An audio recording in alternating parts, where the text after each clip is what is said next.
Nesta aula, nós vamos dar continuidade à escala CARS. Nós vamos começar a partir do 10º item, que trata de medo e nervosismo. Uma curiosidade a respeito do medo no autismo é que a maioria não tem noção de perigo e por isso não tem medo. E o medo também é aprendido socialmente, né? A noção de perigo é aprendida socialmente. E outros têm medos de coisas que aparentemente não oferecem nenhum tipo de risco. Então, é possível que uma criança não tenha medo de falar com um estranho na rua, não tenha medo de atravessar a rua sem companhia, mas tenha muito medo de um brinquedo inofensivo. Não tenha medo de abraçar um cachorro desconhecido, mas tenha medo de uma garrafa de refrigerante. Então, é bastante curioso.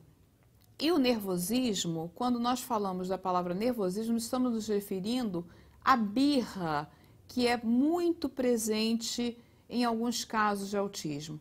Quando é contrariado, não pode fazer o que quer, entra num quadro de birra ou de agitação muito grande. Tá certo? Bem, o nervosismo também pode estar relacionado ao sono. Alguns têm um prejuízo significativo no sono. E a qualidade de vida depende da qualidade do sono que nós temos. Nesse caso, não há dúvida que a intervenção medicamentosa ela se faz necessária. No início da apresentação da escala, eu disse a vocês que nós deveríamos não fazer uma observação pura, sem oferta de atividades, de brincadeiras, de jogos, mas no caso do medo e do nervosismo, seria antiético provocar. Então, ou ele aparece espontaneamente, ou nós consultamos a família a respeito de como é que ele se relaciona com esses dois itens. No item 11, nós vamos avaliar a comunicação verbal. O que é isso? Está muito claro, não é? A comunicação verbal é em que medida a criança consegue falar, expressar oralmente os seus desejos e as suas necessidades. Mas na comunicação verbal, nós temos vários tipos de comunicação. Nós temos uma fala que é comunicativa, que é compreensível. Nós temos a ecolalia, que é a fala como uma repetição do outro. Nós temos os jargões, que pode ser um prenúncio de uma fala e ficamos felizes quando ele aparece. Para quem não sabe o que é jargão, né, que é uma linguagem muito própria da fonoaudiologia, é quando a criança fala algo como e ela fala embolado e a gente fala, o que é isso? Que fala é essa? O que ela está querendo dizer? Então, a ideia é que o adulto possa corresponder a essa tentativa de fala interagindo, como se estivesse entendendo. Ah, você está me dizendo que você quer que eu pegue o brinquedo no armário? Ou você está tentando me dizer que você quer comer biscoito, que está na hora de lanchar, dando uma função comunicativa. Então, como é que é a comunicação verbal desse indivíduo? Mais uma vez, eu vou até a escala e pontuo esse item. O próximo item é a comunicação não verbal, que se confunde um pouco com a expressão gestual. Ele não fala, mas ele apresenta através de gestos o que ele deseja. E também está presente na comunicação não verbal uma característica muito própria do autismo, que é usar o outro como ferramenta. O que significa isso?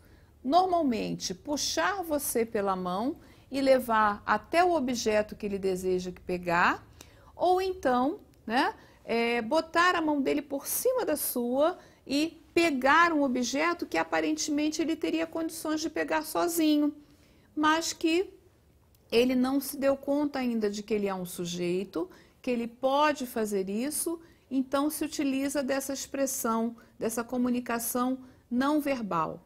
Também está na comunicação não verbal o desenhar. Existem crianças que não são verbais, mas que tem uma expertise muito grande no uso do computador, de jogos, né, do tablet, de desenhos, desenham divinamente, pintam divinamente e não falam como a gente esperaria que falasse, mas a arte é a forma de expressão dele. Então, está valendo como uma excelente forma de comunicação. O item 13 é o item que nós chamamos de atividade. O que é isso? Não podemos lembrar, não podemos esquecer que a escala CAS é uma escala traduzida. Então, tem termos que às vezes não fazem tanto sentido para nós. Mas quando vocês forem ler a escala no item 13, vão perceber que ela se refere, o item atividade, ao nível de apatia ou de agitação desse indivíduo.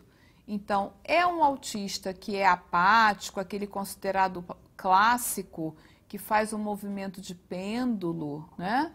Que ele se balança para frente e para trás, ou ele é um autista que é chamado hiperativo. Até o DSM-4, né, que é uma espécie de classificação internacional de saúde mental, era possível ter o diagnóstico de autismo e TDAH. Então, aqueles que eram muito agitados possuíam esse diagnóstico duplo. Hoje, nós sabemos que não é possível mais com o DSM-5. Então, o nível de atividade, eu quero saber se ele é apático, é letárgico ou é agitado demais. Mais uma vez, voltemos a uma aula anterior, quando falávamos da avaliação psicopedagógica. Eu chamo a atenção que aquele autista apático, ele pode ser confundido com alguém que tem um excelente nível de concentração. E o mais grave, essa é uma criança que pouco vai incomodar a escola e que vai parecer que está concentrado e que muitas vezes está ali, né, alheio a tudo que está acontecendo e perdendo um tempo precioso de desenvolvimento. O item 14 é o grau e consistência das respostas da inteligência. O que significa isso? Significa em que medida a criança com autismo consegue resolver problemas. Ele consegue resolver problemas? Ele consegue solucionar as situações do cotidiano? Então, quanto mais ele conseguir resolver problemas, dar função que não existe para um objeto, mais o seu cognitivo é preservado. Por exemplo, pegar um controle remoto de uma TV e fazer de conta que é um telefone celular. Ele percebeu uma semelhança entre esses dois objetos, deu uma função e resolveu um problema para a brincadeira dele.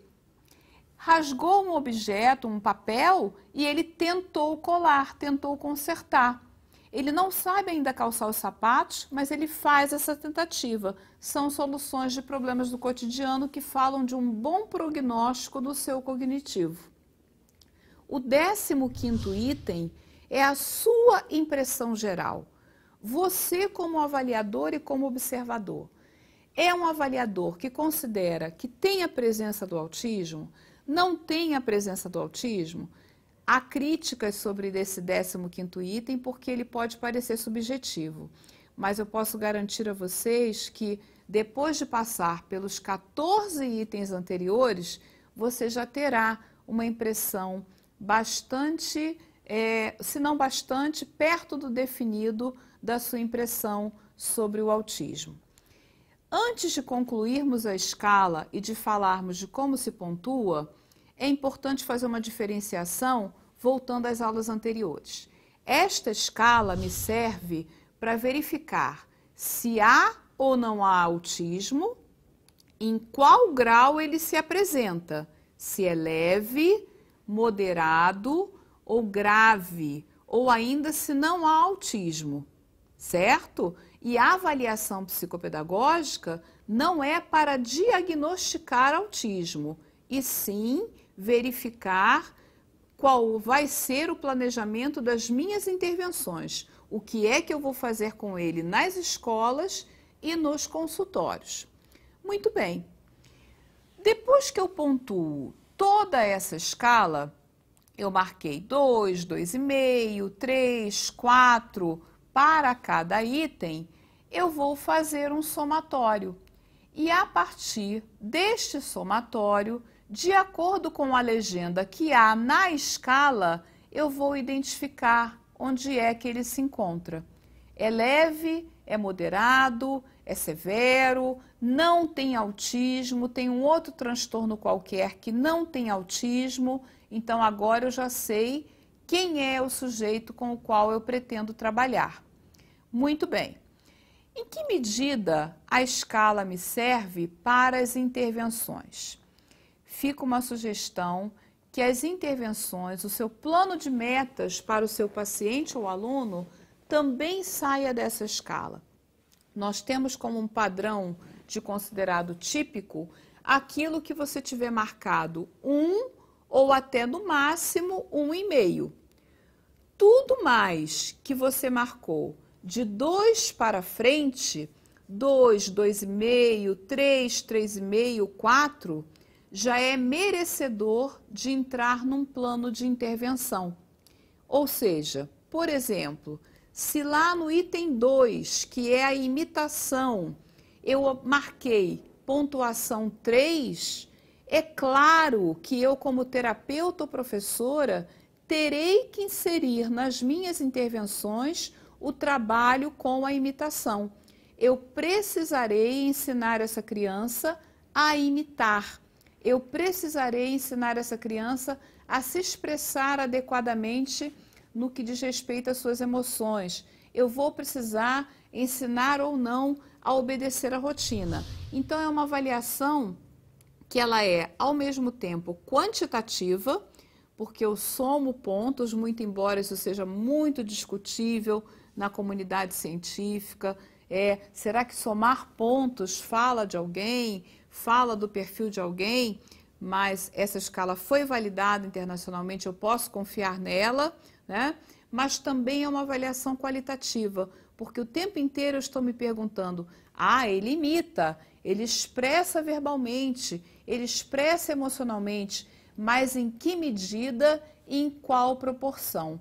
E da escala eu posso tirar, com certeza, elementos preciosos para programar a minha intervenção. No próximo bloco, nós vamos ver as intervenções psicoeducacionais. De que forma eu posso programar e o que eu posso ter como prioridade dentro dessa escala. Uma outra sugestão que fica seria a seguinte: não tenham pressa de aplicar a escala CARS, porque é possível que você considere que já pelas suas observações ou pelas informações familiares você possa preencher até sem ver a criança. Mas esse é um equívoco, porque eles podem nos surpreender. E às vezes o uso da audição pode ter uma pontuação num dia e pode se apresentar de uma outra forma em outro dia. Então, não tenham pressa e ofereçam o máximo possível de brincadeiras e de jogos e de oportunidades para que você tenha um olhar fidedigno sobre cada item.